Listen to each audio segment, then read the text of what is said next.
Today we are going to practice synthesizing ideas and incorporating multiple sources into a research paper. To begin this activity, we will first need to understand what we mean by synthesis. According to rhetorician Andrea Lunsford, we can best understand what synthesis is by distinguishing it from analysis. She writes, when you read and interpret a source, for example, when you consider its purpose and relevance, its author's credentials, its accuracy, and the kind of argument it is making, you are analyzing the source. Analysis requires you to take apart something complex and look closely at the parts to understand the whole better. For academic writing, you also need to synthesize. That is, group similar pieces of information together and look for patterns, so that you can put your sources and your own knowledge and experience together in an original argument. Synthesis is the flip side of analysis. You already understand the parts, so your job is to assemble them into a new whole. Thus, synthesis is like the musical instrument named after it.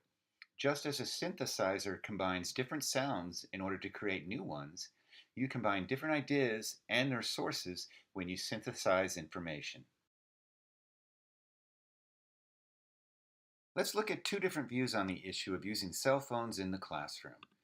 One is an interview with education technology expert Elliot Solway for The Journal, Technological Horizons in Education, and the other is an anonymous opinion piece published by the Canadian magazine Maclean's.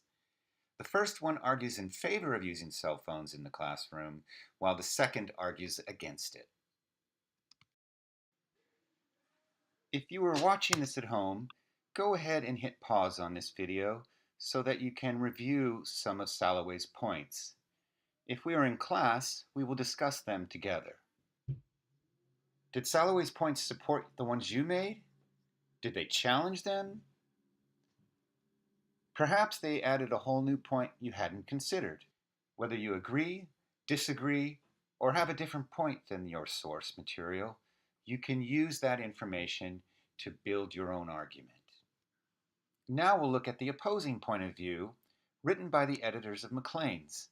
Once again, go ahead and hit pause if you're watching this on your computer.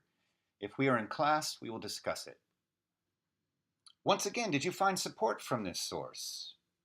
Perhaps it challenged your views, or maybe it gave you a different point of view altogether.